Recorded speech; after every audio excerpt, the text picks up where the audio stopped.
کیا فیصلہ کیا اور سماعت میں ہوا کیا تھا؟ دیکھیے، سب سے پہلے تو ہم مبارکباد دینا چاہیں گے طلباء کو، پاکستان کے نوجوانوں کو، خاص طور پہ جو طلباء جنہوں نے MD کیٹ لیا، کہ یہ ان کی کاوشیں ہیں، یہ ان کا پروٹیسٹ ہے، اس میں ہمارا وکیلوں کا کوئی کمال نہیں ہے، خاص طور پہ میرا تو بالکل نہیں ہے۔ یہ طلباء نے عدالت میں جو پچھلی ہیئرنگوں کے اوپر کے عدالت کے سامنے اپنا مقدمہ اور کیس رکھا کہ ہمارے ساتھ زیادتی ہوئی ہے، ہمیں جو پیپر دیا گیا وہ پیپر شروع ہونے سے 12 گھنٹے پہلے لیک ہو گیا تھا۔ اس بات کا پھر آخر میں اعتراف ہیلتھ سیکرٹری صاحب نے خود کیا کہ مجھے خود رات 12 بجے جو صبح پیپر ہونا تھا اس کی کاپی مل گئی تھی اور میں نے چانسلرز کو بھیج دیا۔ اس پہ سب سے بڑا سوال یہ پیدا ہوا کہ جب ایک پیپر لیک ہو چکا تھا تو آپ صبح اناؤنس کر کے کینسل کرتے تھے، آپ نے کیوں بچوں کو اس مشقت سے گزارا، اس ٹراما سے گزارا، اور تب سے لے کے اب تک جو 4 ساڑھے 4 ہفتے گزرے ہیں، ایک ایک دن بچے جو ہے اپنے مستقبل کے بارے میں سوچ کے جس شدید مینٹل ایموشنل ٹراما سے گزرے ہیں اس کا تو ازالہ اب نہیں ہو سکتا۔ اور پھر ساتھ میں FIA انکوائری کمیٹی جو کہ دوسری جو مبارکباد کی مستحق ہے وہ سندھ ہائی کورٹ ہے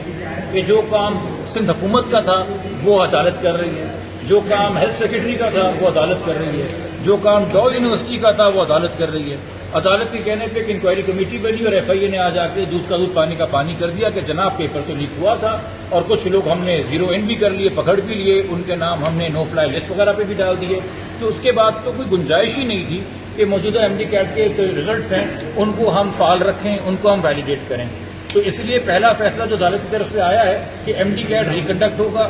آج سے جو شارٹ آرڈر بھی آیا ہے 4 ہفتے کے ڈیوریشن میں ہوگا تاکہ 1 مہینے کا بچوں کو وقت ملے۔ مزید جو تفصیلات ہمارے پاس ابھی تک آرڈر کی آئی وہ یہ ہے کہ اب شاید ڈا یونیورسٹی یہ امتحان نہ لے، اور شاید اب یہ تیاری کی جا رہی ہے کہ IB یا کسی اور یونیورسٹی کو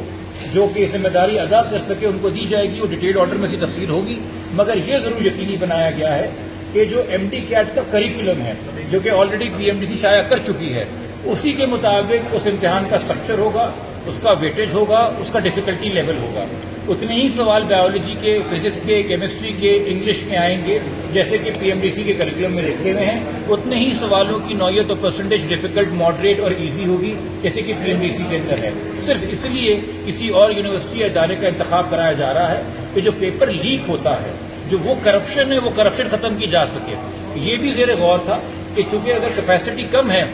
کسی پرائیویٹ ادارے کی اتنے سارے ہزاروں 30 سے 40 ہزار بچوں کا امتحان لینے کا، تو 1 سے زائد دن کے اندر امتحان کیا جائے، مگر اس کے اوپر بھی پھر عدالت میں طلباء نے اور ہم کچھ وکیلوں نے ان کی معاونت کے ساتھ یہ بات رکھی کہ دیکھیے پھر ایک ڈسپیرٹی پیدا ہو جائے گی کہ پیر کو جو پیپر لیا گیا وہ آسان تھا اور جو منگل کو لیا گیا وہ مشکل تھا۔ تو توقع یہی ہے کہ ڈیٹیل آرڈر اس بات کو بھی ایڈریس کرے گا اور ایک ہی دن میں تمام پیپر ہوگا، پورے سندھ کے اندر ہوگا، ہوپ فلی صاف و شفاف ہوگا، جو کریکولم ڈکلیئرڈ ہے اس کے تحت ہوگا، اور اس بار کوئی پیپر کے اندر لیکیج نہیں ہوگا۔ یہ بچے یہ ہمارے قوم کا اثاثہ ہیں، پوری زندگی لگائی ہے انہوں نے آگے اس بات پہ کہ انہوں نے آگے جا کے ڈاکٹر بننا ہے۔ تو جب اس طرح کی کوئی کارروائی یا غیر ذمہ داری حکومت کی جانب سے ہوتی ہے، یہ ڈسلوژن ہو جاتے ہیں، اور ہم جتنا شکر ادا کریں سندھ ہائی کورٹ کا کم ہے کہ انہوں نے یہ ڈسلوژنمنٹ ختم کی ہے اور انہوں نے اس قوم کے مستقبل کو یہ یقین دلایا ہے کہ تمہارا مستقبل اس ملک میں ہے اور روشن ہے، کوئی ہے تمہارا درد سننے والا اور اس کا علاج ڈھونڈنے والا۔ اور ہم میڈیا کے بھی بڑے مشہور ہیں